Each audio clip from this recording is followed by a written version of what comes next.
combinacional se forman a partir de las compuertas básicas que ya hemos visto, es decir, AND, OR y NOT. A partir de estas compuertas se forman otras más complejas y funciones de mayor complejidad.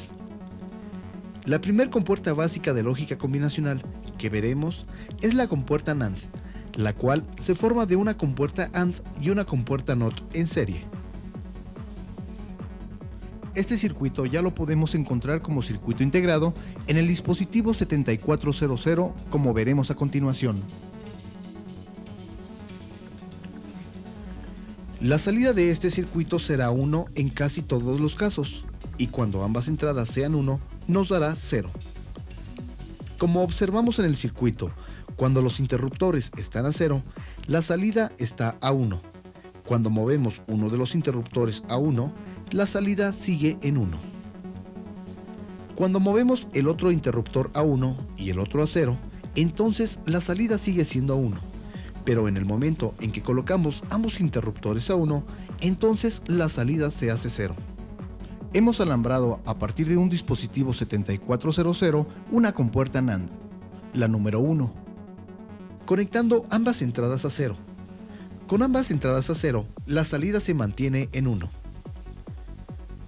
Si colocamos una de las entradas a 1 y mantenemos la otra entrada en 0, la salida sigue siendo 1. Recordemos que en la compuerta NAND, la salida seguirá siendo 1 únicamente cuando ambas entradas estén en 1. Observe cómo el LED se mantiene apagado en este momento. Otra de las compuertas básicas de la lógica combinacional es la compuerta NOR, la cual se forma con una compuerta OR en serie con una compuerta NOT. Observemos su tabla de verdad y veamos que si ambas entradas son 0, la salida será 1. En el caso de que cualquiera de las entradas sea 1, la salida siempre se mantendrá en 0. Fíjense en el circuito. Si ponemos ambas entradas a 0, entonces el LED se mantiene encendido. Si movemos alguno de los interruptores de las entradas a 1, entonces automáticamente el LED se apagará. Si ponemos los dos apagadores a 1 y ambos interruptores de las entradas de la compuerta a 1, entonces el LED también se mantiene apagado. Ahora, hemos construido un circuito para comprobar la compuerta NOR, utilizando el circuito integrado 74LS02. Observemos que ambas entradas de la compuerta puestas a 1 mantendrán el LED apagado. Si colocamos una de las entradas a 0, manteniendo la otra en 1, el LED se mantendrá apagado. Ahora, conectamos ambas entradas a 0. Observemos cómo se enciende el LED, demostrando que la compuerta NOT solo entregará un 1 a su salida cuando ambas entradas estén en 0. Una de las compuertas que requiere de más componentes básicos es la compuerta llamada OR exclusiva.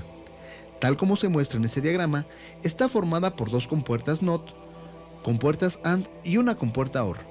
Observemos en la tabla de verdad que las salidas serán 1 siempre y cuando las entradas sean distintas, y su salida será 0 en el caso de que las dos entradas sean iguales.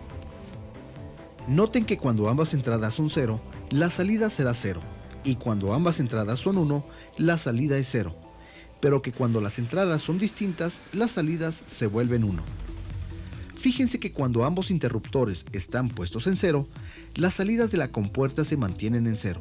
Por lo tanto, el LED se mantiene apagado. Pero si movemos alguno de los interruptores poniéndolo a 1 y manteniendo el otro en 0, el LED se enciende, pues la salida se vuelve 1. Finalmente, si ponemos ambas entradas a 1, entonces el LED se apaga, pues la salida se vuelve 0.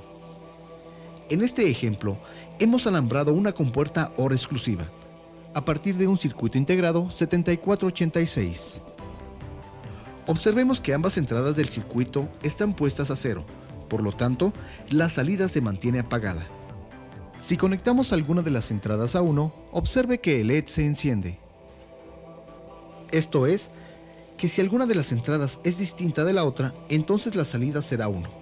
Ahora, veamos qué sucede cuando se conectan ambas entradas a 1. El LED se apaga. Con lo anterior, la función OR exclusiva se podría definir así. Cuando ambas entradas son iguales, la salida siempre será 0, y si alguna de las entradas es distinta, entonces la salida será 1.